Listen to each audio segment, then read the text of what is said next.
Boa tarde, estamos iniciando mais uma live do projeto Desafios da Soja, sejam todos bem-vindos. Lembrando que você pode participar conosco através de perguntas, de questionamentos e também podendo contribuir com o nosso tema de hoje, que é tecnologia de aplicação.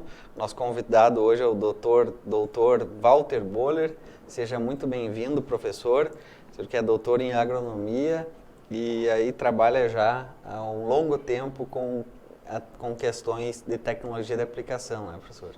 Boa tarde, muito obrigado pelo convite e gostaria então de fazer aí algumas considerações em relação a essa parte de tecnologia de aplicação, né, que nos últimos tempos tem crescido de importância, né?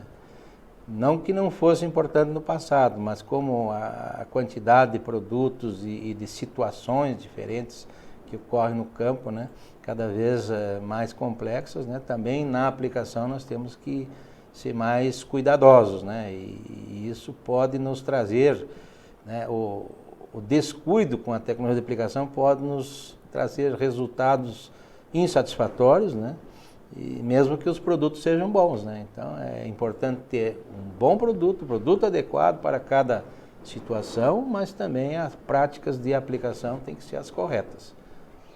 Professor, antes de nós iniciar, eu gostaria de lembrar que o projeto Desafios da Soja 2019-2020 tem o patrocínio da BASF.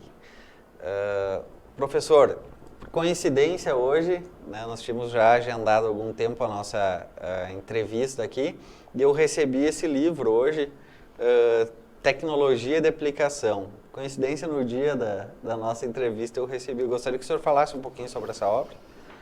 Muito legal. Esse livro é uma obra em cooperação com mais de 30 colegas de universidades, de órgãos de pesquisa do Brasil e até tem um participante dos Estados Unidos aí, né? Que foi feita a primeira edição no ano de 2011, é uma iniciativa do professor Ulisses Antoniassi, da Unesp de Botucatu, e o incentivo aqui da revista Plantio Direto, né, a partir da nossa amiga Juliane, aí, que nos incentivou muito a fazer esse trabalho. Então, em 2011 foi colocada a primeira edição, e essa primeira edição ela foi muito bem aceita pelo mercado, esgotou, foi reimpressa e também esgotou, e agora em 2019 foi possível então uma segunda edição, já com bastante atualizações, com maior número de capítulos, maior número de autores também, né? E realmente ficou um material muito interessante de leitura, principalmente para quem está no dia a dia, no campo, né? São situações muito práticas que são abordadas nesse livro, né? E o que o torna, então, bastante acessível, né, aos leitores.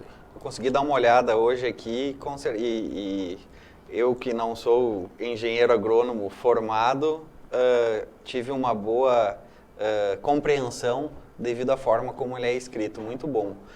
Onde o público pode encontrar o livro? Esse livro, atualmente, quem está responsável pela comercialização é a editora Aldeia Norte, né? A revista Plantio Direto. Uhum. Então, junto à revista Plantio Direto, vocês têm acesso a esse livro aí, já está no mercado. Tá certo. Professor,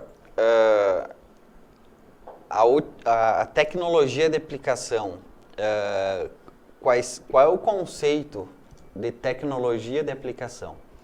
O conceito principal é fazer com que os produtos para proteção de culturas, de cultivos, sejam utilizados, sejam colocados no campo da maneira mais correta possível, da maneira mais econômica possível, da maneira mais segura possível, né? E para que eles realmente ofereçam o resultado esperado, para que eles tragam o benefício esperado. Então, é um conjunto de cuidados que devem ser tomados em relação a essa prática de aplicar o produto, porque cada produto tem algumas características próprias, né? E isso aí implica muitas vezes em ajustes em alguns detalhes que precisam ser considerados. E um bom produto só vai trazer um bom resultado ao agricultor se ele for adequadamente aplicado, se ele for bem aplicado. O resultado final, às vezes, depende metade das características da qualidade do produto e a outra metade é da forma de aplicação, da maneira de aplicação. Por isso é muito importante e as empresas do ramo estão cada vez mais preocupadas, né, e ocupadas também em informar melhor em relação à tecnologia de aplicação. Quais são os fatores que são levados em conta dentro da tecnologia de aplicação? Aí tem uma grande quantidade de elementos que fazem parte aí, né? Nós temos a maior parte dos produtos são distribuídos, diluídos em água, então a qualidade da água já é um ponto importante, né? Depois nós temos a questão da mistura de produtos em tanque, né? Que hoje é uma prática muito utilizada, algumas misturas são viáveis, outras nem tanto, né? Existe todo um questionamento em relação a isso. Tamanho de gotas, né, utilizado numa pulverização é um parâmetro extremamente importante, né? Dependendo do tipo de produto, ele vai nos exigir uma cobertura de alvo maior ou menor, e isso implica então em usar gotas maiores ou menores. A questão da segurança, que daí tem um problema da deriva, né? Quando nós trabalhamos com gotas pequenas, nós temos risco de deriva maior, então nós precisamos equalizar isso também, né? As questões em relação à temperatura, umidade e vento, principalmente, né? As condições do ar, né? Que envolve isso tudo. A máquina aplicadora em si, né? Existe uma série de questões relacionadas com a máquina, velocidade de deslocamento, pressão de pulverização, tipo de ponta de pulverização, se é jato cônico, se é jato plano, se é jato plano duplo, enfim, se tem indução de ar ou não, né? E tudo isso combinado, né? Então dá uma infinidade de situações aí que precisam ser gerenciados sempre na busca de obter o melhor resultado, a mínima contaminação do ambiente, né? E a economia mais, né? A maior economia possível para obter o resultado desejado, né? Professor, dentro de controle de pragas, doenças e plantas daninhas, existe diferença na forma como se trabalha com cada uma delas dentro da tecnologia de aplicação? Basicamente, sim. Cada grupo de produtos, se você falar em herbicidas, via de regra, eles funcionam bem trabalhando com gotas maiores e um menor número de gotas por unidade de área, por centímetro quadrado, vamos dizer assim, né? Então, aí é uma determinada regulagem da máquina. Quando nós pensamos em herbicidas para o solo, que são aplicados aos solos pré-emergentes, ou mesmo herbicidas sistêmicos, o tamanho de gota normalmente é grande, grossa, muito grossa, ultra grossa, dependendo da situação, né? Então são gotas aí de 250, 300, 400, 500 micrômetros para cima. Um micrômetro é a milésima parte do milímetro. Então 500 micrômetros quer dizer meio milímetro. Agora, quando nós passamos a aplicar inseticidas e fungicidas, normalmente nós precisamos de maior cobertura e maior capacidade de penetração das gotas no interior do céu da cultura, né? No interior da folhagem aí, né? E gotas grandes não se adequam para isso. Aí gotas grandes se depositam apenas na superfície, no topo da planta, né? E as gotas menores que têm possibilidade de entrar até mais no meio da planta, né? E conseguir dar uma cobertura desejada. Só que essas gotas menores, elas vão exigir mais cuidado em relação à temperatura, umidade, vento, né? As condições atmosféricas, né? Então existem dois, vamos dizer assim, aspectos opostos, né? E também, se for um fungicida de contato, ele só vai atuar onde existe a cobertura da folha. Então, requer maior cobertura, né, para proteger a planta contra o patógeno, contra o fungo, no caso, a doença que vai se instalar. Então, fungicida de contato costuma-se dizer que é o produto mais exigente em termos de cobertura, então se trabalha aí sempre olhando mais para esse lado, quando usa uma mistura lá de fungicidas, tem um que é sistêmico e outro de contato, você tem que dar atenção para aquele que é mais exigente em tecnologia de aplicação. Os inseticidas ficariam, via de regra, intermediários, né? Existem casos e casos, né? Mas de modo geral os inseticidas, uma situação não tão exigente em termos de cobertura, porém não podemos também usar gotas muito grandes para inseticidas. Por quê? Porque muitas vezes o inseto-alvo da pulverização está nas camadas mais internas, né, mais baixas do dossel da planta, e gota grande também não chega lá. Então o inseticida não vai ter efeito se ele for aplicado com gota muito grande. Professor, dentro digamos, do controle de doenças na soja, o estágio da planta, existe uma dificuldade do produtor tomar a decisão se ele entra um pouco antes de fechar as linhas, porque isso dali um pouco vai interferir numa entrada a mais no final, né? Vai definir uma aplicação a mais de fungicidas ou não. Qual a importância do momento dessa primeira aplicação para proteger ali as plantas do bacheiro?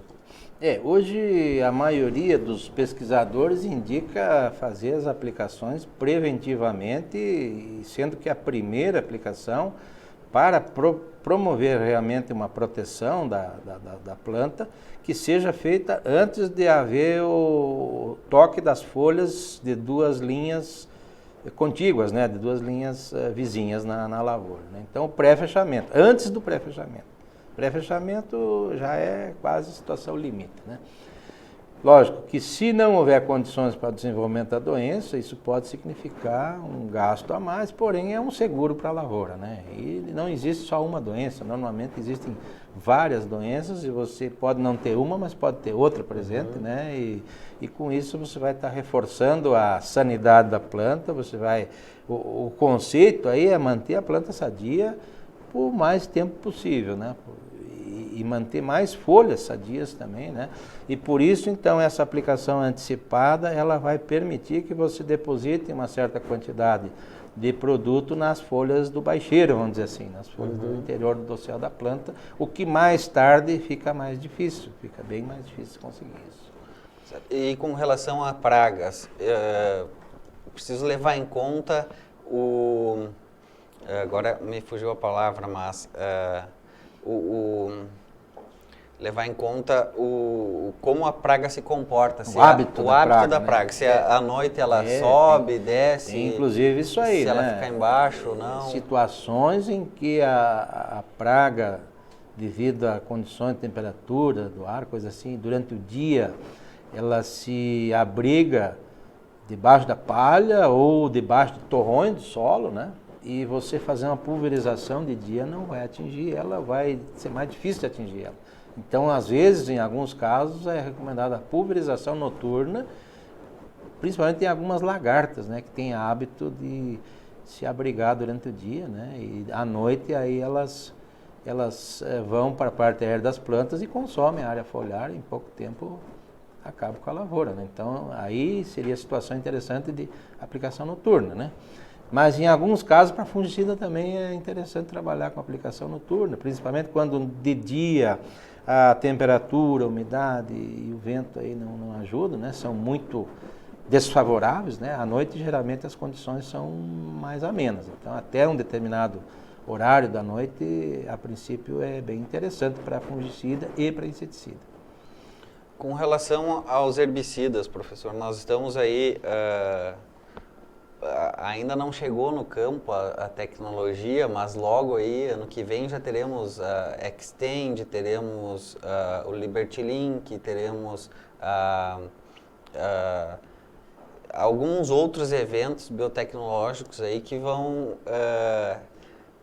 na mesma área, ter tolerância a princípios ativos diferentes, né? Qual a importância da tecnologia de aplicação nesse novo cenário? Nesse aspecto, de novo, nós temos que ter um extremo cuidado para fazer o produto chegar no alvo e para ter o mínimo de produto fora do alvo. O que está acontecendo aí em algumas situações é produto saindo para fora do alvo e causando problema em culturas sensíveis, né? Isso não é desejado. Então, se entrar aí a soja em list, por exemplo, nós vamos ter que trabalhar com um tamanho de gota da pulverização adequado, né? Pontos de indução de ar que produzem gotas muito grossas, extremamente grossas, que sejam então recomendados, inclusive, pelo fabricante do produto. O produtor vai ter que se comprometer a ter um comportamento adequado para não causar problema para culturas sensíveis de outros, de vizinhos e dele mesmo, da própria soja dele, que nem toda soja vai ser tolerante a um determinado herbicida. E em relação a Xtend 2, aí que vem aí, a soja que vai ser tolerante ao herbicida de camba, a indicação do fabricante aí do herbicida, no caso, é trabalhar com gotas ultra grossas. Hoje no mercado brasileiro praticamente tem uma ponta que está sendo indicada. Na sequência aí existem estudos já para avaliar outras pontas de pulverização, mas são pontas que produzem o mínimo de gota pequena, né? E uma categoria de gota ultra grossa. Isso vai implicar, inclusive, em trabalhar com volumes de calda um pouco maiores por causa desse tamanho de gota. Então, é toda uma adaptação, né? E essas novas tecnologias, elas vão exigir, além da questão do tamanho da gota, vão exigir mais cuidado em relação a vento, a temperatura, a umidade relativa do ar, inversão térmica, né? Direção do vento também é uma coisa que muitas vezes não se tem tanto cuidado, é importante, e ainda um cuidado extremo com a limpeza ou descontaminação do tanque do pulverizador. Isso vai ser muito importante e alguns produtos, se não se fizer pelo menos 2 ou 3 lavagens, não só com água, mas também com produtos para limpeza, poderá causar algum sintoma de injúria na soja que não é tolerante a esse herbicida, né? Por exemplo, se eu aplicar um herbicida hormonal, né, numa soja tolerante a esse herbicida e depois passar para uma outra soja que não tem essa tolerância, eu deverei lavar meu pulverizador pelo menos 3 vezes, para deixar o resíduo aí em níveis muito baixos, né? Isso vai ser um compromisso de quem quiser entrar para essa nova soja. Isso vai oferecer uma série de vantagens para o produtor, né? Ganho de produtividade, facilidade de manejo de plantas daninhas resistentes, mas a contrapartida dele vai ser cumprir aquela regra, né? É como regra de trânsito, né? Ou você faz tudo certinho, ou se cada um inventar fazer do modo dele, o que vira o trânsito, né? Então, não tem jeito. Então tem que ter um compromisso, um comprometimento de todos para ter vantagem para todos, né? Esse ano saiu uma portaria com relação à utilização do 2,4-D. Todo aplicador ele precisa estar cadastrado, ele precisa fazer um curso e até agora, a questão de 2 semanas, nós tivemos a proibição da utilização, né, nesse período, devido à greve dos fiscais, né? Então até o final do ano está proibida a utilização desse produto. Essa portaria ela vem contribuir com a produção agrícola no país? Veja bem, vamos por partes. A proibição, na verdade, é uma suspensão, suspensão. É por tempo, enquanto durar a paralisação aí dos fiscais agropecuários, né? Mas a exigência de treinamento dos operadores, isso é algo que já ocorre em muitos países, né?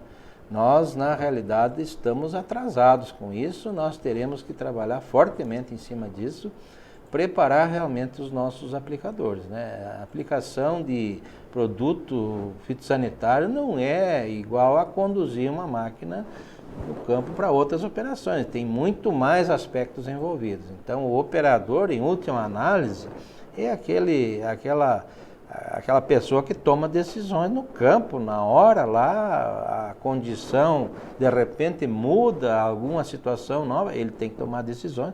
Para tomar decisões tem que ter conhecimento da causa, né? Então precisa estudar esse assunto, precisa ter preparação.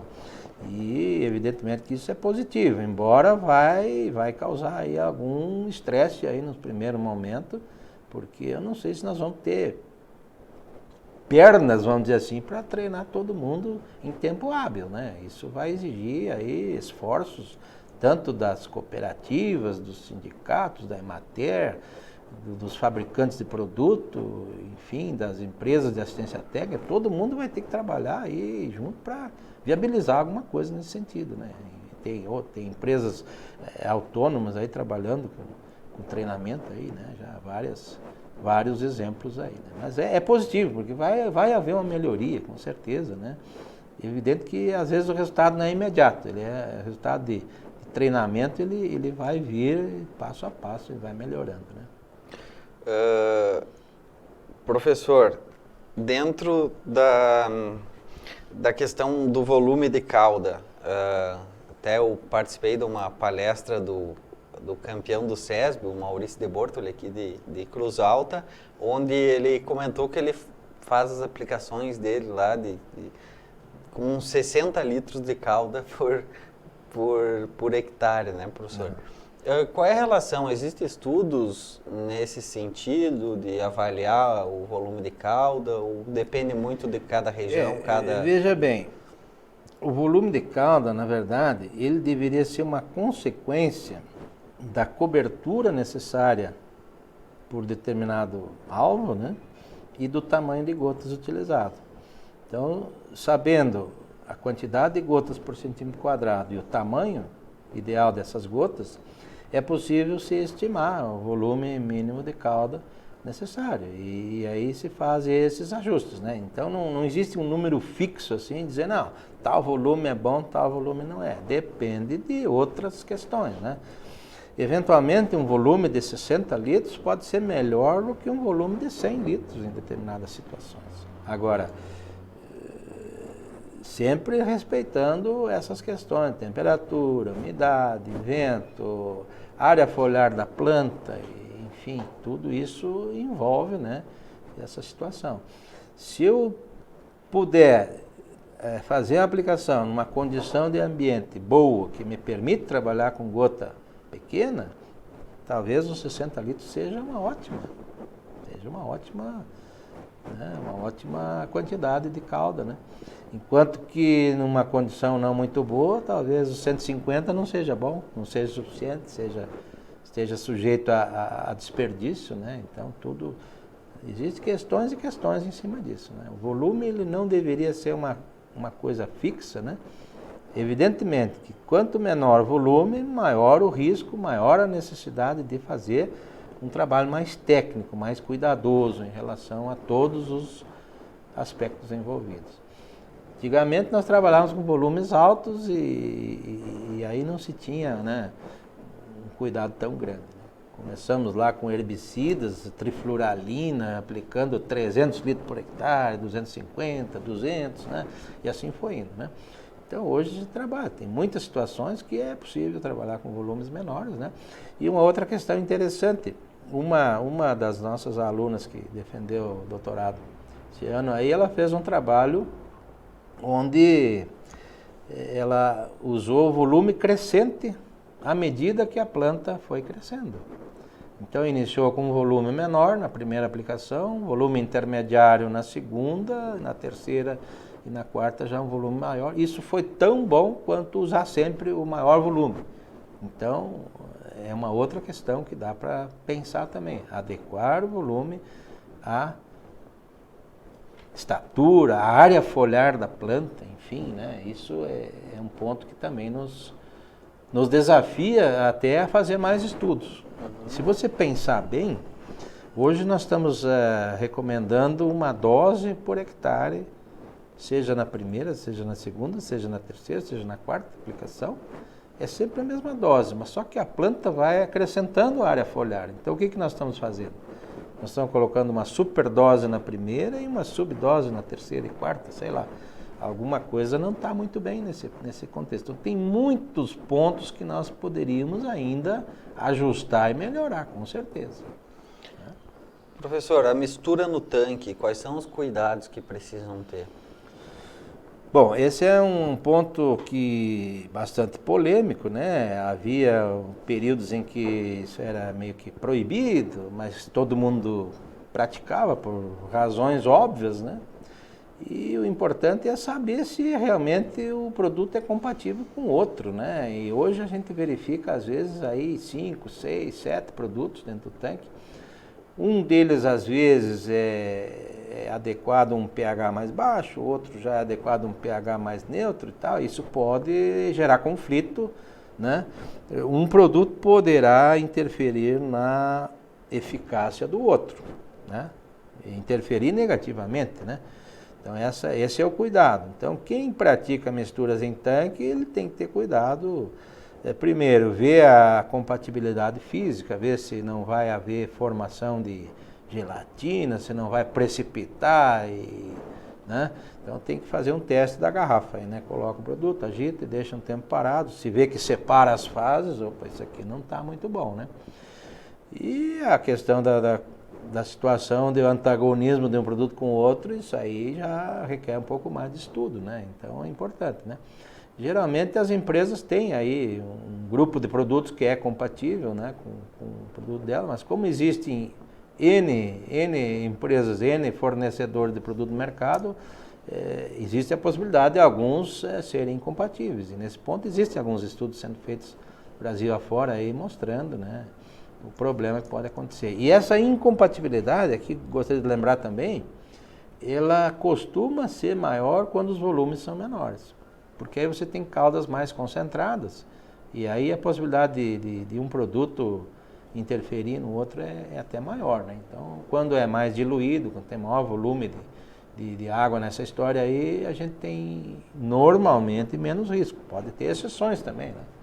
Então, ao reduzir volumes, nós estamos correndo riscos também nessa questão das misturas. É mais importante ainda estudar as compatibilidades, né?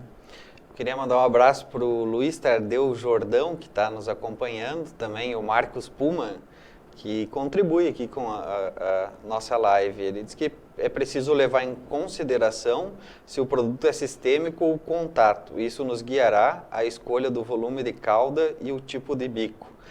Até essa questão que eu ia dizer, se um inseticida ou um herbicida varia a questão da utilização do bico, ou misturando vários produtos.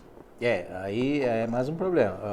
O colega tem razão, né? Quando ele coloca que o produto sistêmico, é possível, né, nós trabalharmos com menos gotas por centímetro quadrado, portanto, menos volume, né, de cauda por hectare.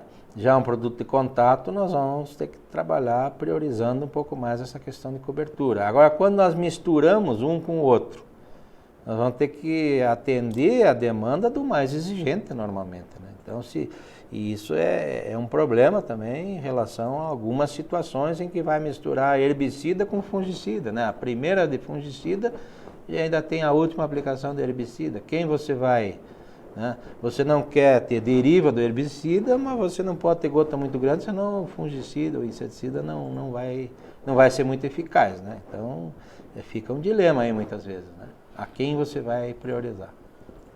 Professor, o uso de adjuvantes é importante no momento das aplicações? O uso de adjuvantes é extremamente importante na maioria dos casos. Então, a grande maioria dos produtos, o fabricante, ele trabalha exaustivamente na busca do melhor adjuvante para o seu produto. Então, ele já indica o inseticida tal com adjuvante tal, fungicida tal com adjuvante, né? E o herbicida também, né?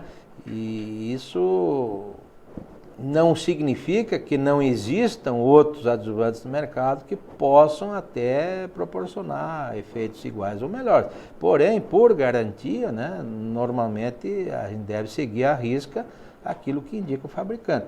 Havendo conhecimento de causa, havendo informação suficiente de que determinado produto substitutivo possa ser igual ou melhor, Aí é questão de custo, é questão de outros aspectos, pode também se trabalhar. Mas, de modo geral, não convém substituir o adjuvante indicado pelo fabricante, porque tem aí N razões para isso. Agora, o que pode acontecer e pode ser interessante é acrescentar mais um adjuvante além daquele que o fabricante recomenda. E aí nós tivemos um trabalho também de um aluno nosso aí de mestrado, onde ele acrescentou um surfactante, que é um espalhante, a uma calda que já tinha um óleo mineral recomendado pelo fabricante em aplicações de fungicida. Isso possibilitou que ele tivesse o mesmo resultado, acrescentando esse surfactante, espalhante, com menos calda. Aí então, reduzindo o volume de calda e mesmo assim não prejudicando a eficácia. Então ali são as combinações, né? Agora, não dá para recomendar isso para todo mundo, para todas as situações, são casos e casos que precisam ser estudados, né? E nem sempre esse resultado vai se repetir. Na soja é uma coisa, no trigo poderá não ser, né? Devido às características da planta e tudo mais, né? Mas os adjuvantes são realmente produtos importantes e hoje é uma grande linha de trabalho, a busca das indústrias, das empresas de ponta, por produtos redutores de deriva, né, que consigam amenizar o problema da deriva, e novos desenvolvimentos estão aí para chegar, né, muita coisa nova nesse sentido. Então, com certeza, é um ponto aí que não dá para esquecer hoje dos adjuvantes. Agora, eles têm que também estar dentro de uma compatibilidade com os demais produtos. Alguns adjuvantes são impróprios para determinadas situações, né? Se eu tenho um produto que não deve ser acidificado e eu colocar um adjuvante que tem entre os seus efeitos a redução do pH da calda, eu posso estar prejudicando o desempenho do produto, ou aumentando a deriva e coisa desse tipo aí. Então, sempre aquela história, seguir a recomendação do fabricante e, se for acrescentar algo mais, vamos testar esse negócio, vamos ver até que ponto isso me traz benefício, né? Professor, a gente falou bastante na questão da tecnologia dos produtos aí, né, com fórmulas com menos produto tem um efeito maior, com questão de redução de deriva. E quanto aos equipamentos, professor, quais foram as evoluções que nós tivemos aí nos últimos anos que podem ser comentadas? Os equipamentos, eles tiveram evoluções aí fantásticas, né? Se a gente olhar um pouco para trás aí, primeiro pulverizador autopropelido no Brasil, se não me engano, foi em 1987. Tem até uma imagem num slide lá, né? Que entrou no mercado brasileiro. E naquela época não se tinha muito interesse por esse tipo de máquina. Hoje são as máquinas mais comercializadas aí, né? Porque você realmente, com o sistema plantio direto, você tem várias aplicações antes da implantação da cultura, tem várias aplicações durante o ciclo, e tem as aplicações de pós-colheita. Então, a máquina dessas, ela entra na lavoura no mínimo de 8 a 10 vezes, dependendo se tu tem só soja e trigo, sucessão de culturas, se tiver soja e milho em outras regiões, né? Você vai entrar 10, 12 vezes por ano na área, né? Então, é uma máquina muito utilizada e a tecnologia que tem hoje realmente avançou muito, né? Avançou bastante no sentido de ter essa maior precisão aí, né? Nós temos equipamentos que conseguem variar a velocidade e manter uma determinada taxa de aplicação e sem grandes alterações no tamanho de gotas, né? Isso há alguns anos atrás ainda não funcionava muito bem, quando você variava a velocidade e a correção da vazão se dava pela pressão. Aumentando a pressão, as gotas vão ficar mais finas, diminuindo a pressão, as gotas vão ficar maiores, ou às vezes os jatos não vão abrir completamente e isso pode dar desuniformidade. Então, hoje já existe aí uma série de equipamentos mais avançados nesse sentido, né, que nos dão uma maior precisão, né? A eletrônica embarcada hoje é algo fantástico, né? Só que exige também mais cuidados, mais manutenção, né? Mais questão de acompanhamento dessa máquina e fazer as coisas trabalharem corretamente, né? Eu tive em Trindade, lá no Centro de Pesquisa da BASF, em Goiás, e eles apresentaram lá, dentre algumas tecnologias, uma parceria que eles estão desenvolvendo com a Bosch, de um pulverizador que identifica a planta daninha e ele faz a aplicação só no alvo ali. Então ele vem, aonde não tem planta daninha ele não faz, aonde ele tem ele faz. Perfeito, é uma identificação da presença de uma planta em tempo real e a máquina então vai direcionar um jato de uma cauda herbicida e somente em cima dessa planta. Então realmente é uma tecnologia bem avançada no sentido de aprimorar aquilo que se falava lá na definição de tecnologia de aplicação. Colocar o produto no local adequado, no alvo. Ora, se eu tenho plantas dispersas numa grande área, por que eu vou pulverizar toda a área? Só que isso hoje ainda tem um custo bastante elevado, com o tempo vai amenizar o custo aí e vai se tornar mais viável, né? Mas é uma tecnologia poupadora, é uma tecnologia ambientalmente mais correta, né? Você vai realmente só colocar o insumo onde ele é necessário, né? E não contaminar toda uma área em função de medos de plantas, né? Então isso aí é uma grande evolução. Vai demorar algum tempo para chegar na mão de todo mundo. Talvez nunca chegue, né? Até por vários motivos, mas com certeza é um avanço muito grande aí. A automação e a robotização cada vez mais presentes. Nesse sentido entra a pulverização com drones também, né? Exatamente. Você praticamente tem máquinas não pilotadas, né? Podendo trabalhar então de forma autônoma, né? Guiadas à distância ou por softwares, né? Então isso cada vez tende a aumentar mais. Já existe no Brasil, acho que em fase de teste bem avançado, um pulverizador autônomo para a fruticultura. Ele não tem assento para operador, ele anda nas entrelinhas da cultura, ele seguia, né, sem a presença do operador. Então você está tirando uma pessoa de um ambiente potencialmente perigoso, né, e deixando a máquina fazer o trabalho. Então, né, com uma precisão maior. Uma precisão até maior, né? Assim como nós vamos ter logo mais aí automóveis, né, autônomos e que espera-se que ocorram menos acidentes de trânsito do que hoje com o motorista conduzindo o automóvel, né? Professor, a questão da aplicação aérea por aviões, como está o desenvolvimento dessa atividade? O Brasil é um país que tem um número aí bastante significativo de aeronaves, né? Se não me engano, são em torno de 2.500 aeronaves em operação e elas poderiam existir mais, inclusive, né? Pela importância que tem essa técnica.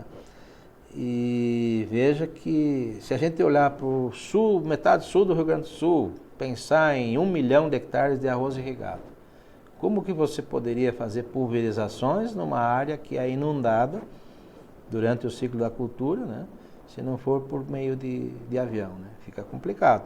Então, essa atividade, ela ficou muitos anos mais assim desenvolvida no Rio Grande do Sul. Depois, quando surgiu a ferrugem da soja, acabou migrando aí para outras regiões. O algodão também é uma cultura que usa muito.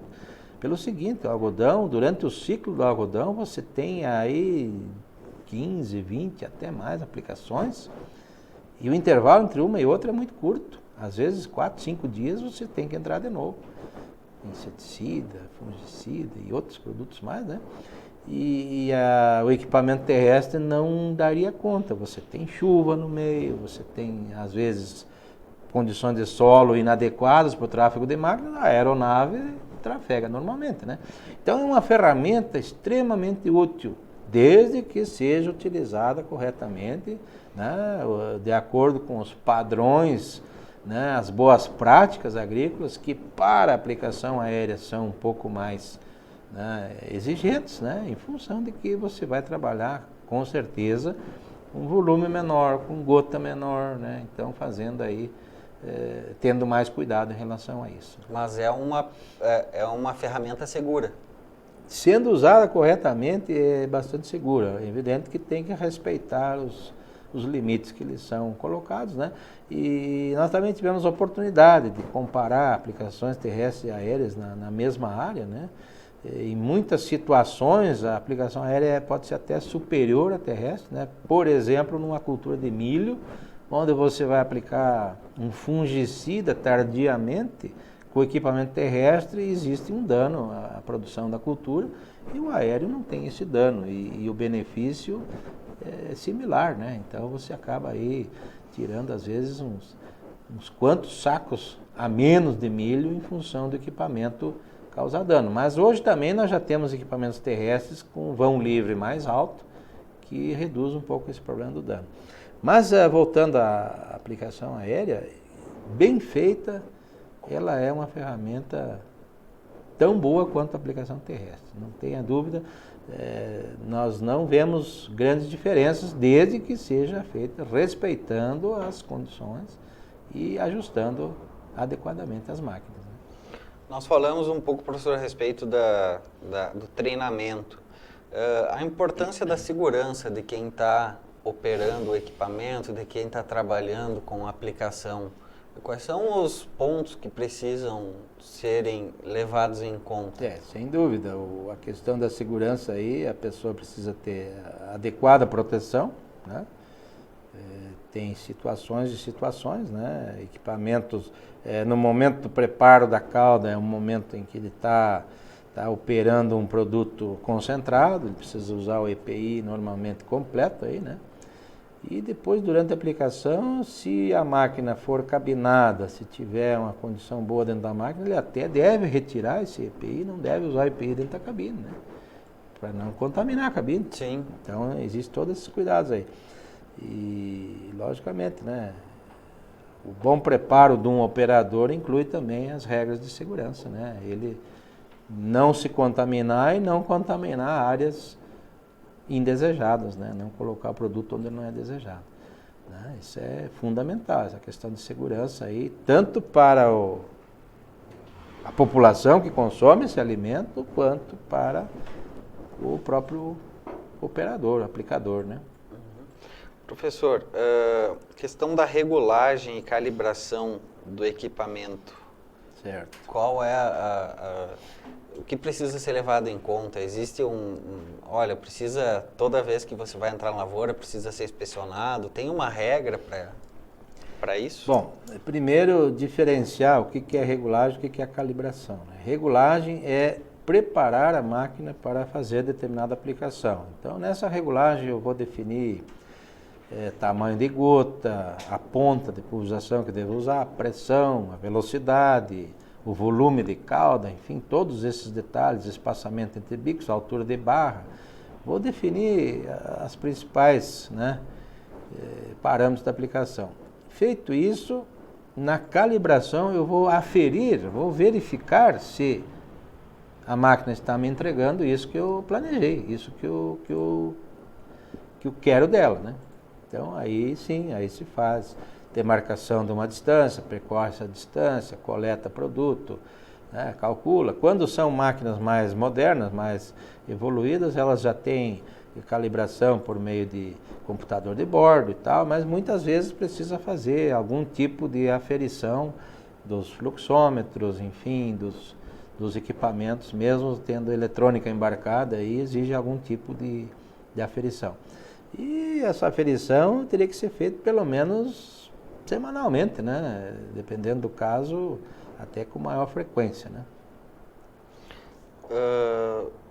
Professor, os avanços da tecnologia de aplicação, com a experiência do senhor aí, o senhor acha que para onde a agricultura está se desenvolvendo muito, né?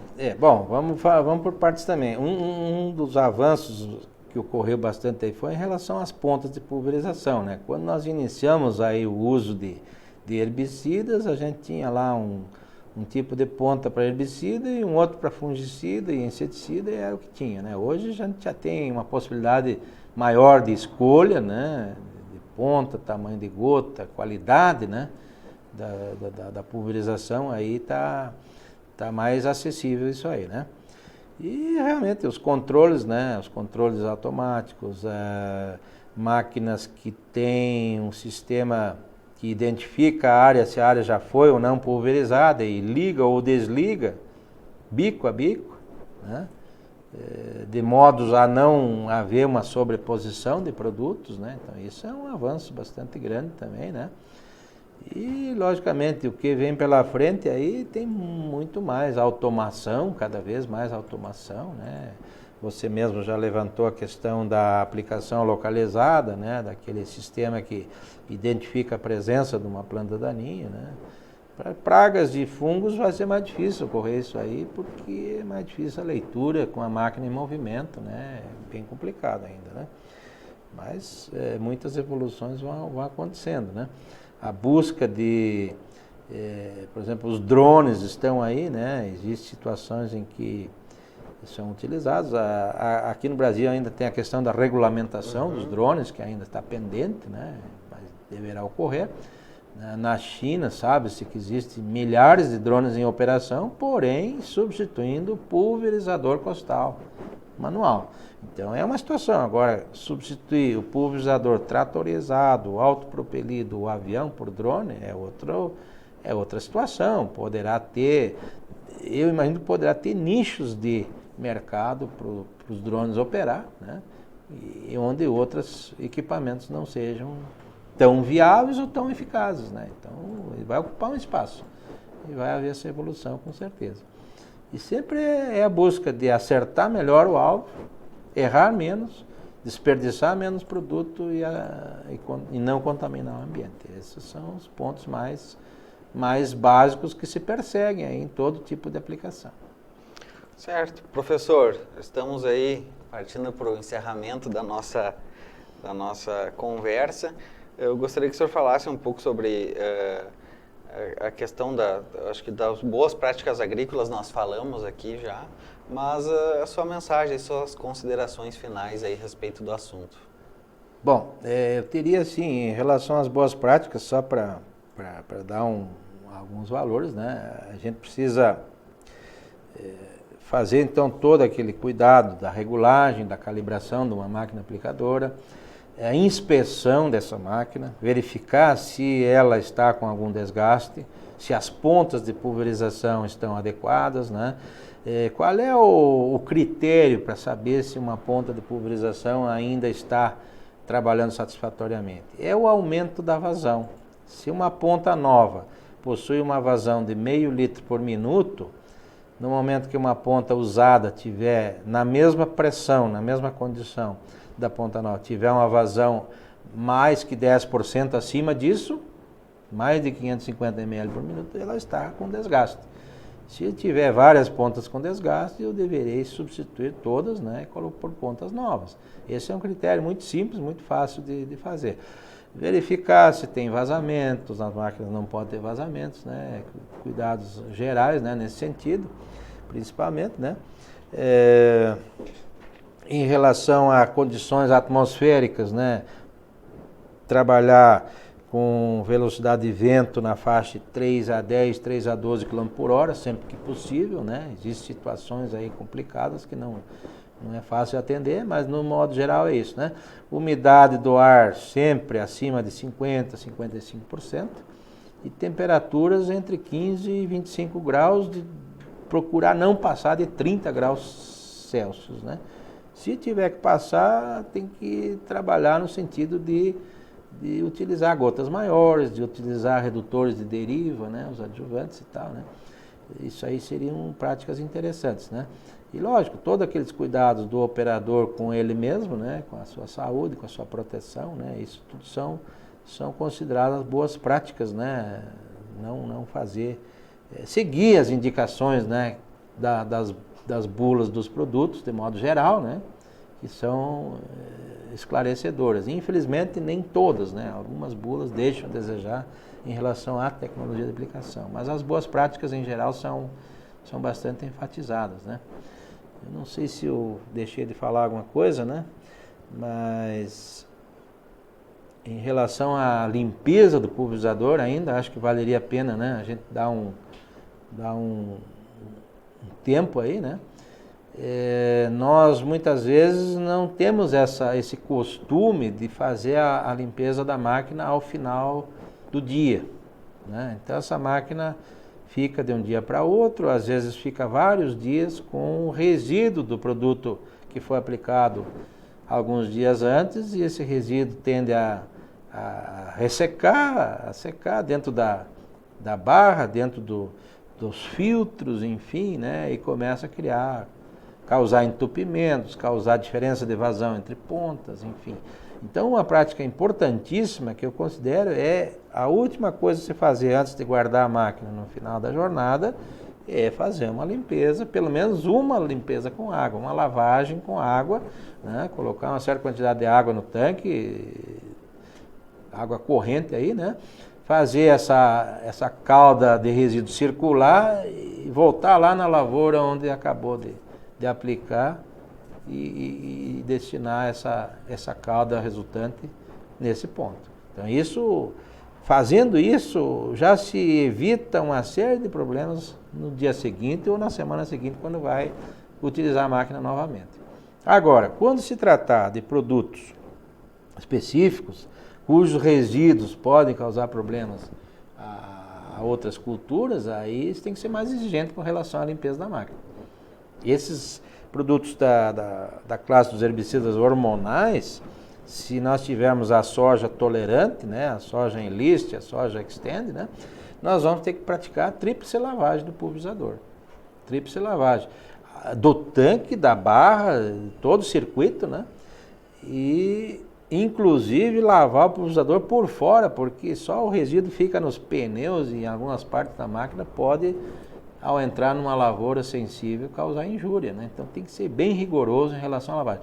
Não é bicho de sete cabeças, não é nada complicado, mas é um passo a passo que tem que ser feito. Estão sendo estudados produtos que auxiliam na limpeza, né? Já tem alguns testes aí de produtos que, se você colocar esse produto aí, você tem praticamente muito pouco resíduo já numa segunda lavagem. Mas, a princípio, a recomendação é tríplice lavagem, por enquanto, para esses produtos hormonais principalmente. Mas tem outros herbicidas no mercado aí também, que não são os hormonais e que podem deixar resíduos. Por exemplo, numa dessecação, determinados herbicidas utilizados, eles podem deixar resíduo no tanque do pulverizador e causar problema logo na aplicação pós-emergente da própria soja do produtor. Então, essa questão de limpeza, de higienização da máquina é fundamental, guardar a máquina o mais limpa possível. Fazendo isso, está se evitando problemas futuros, né?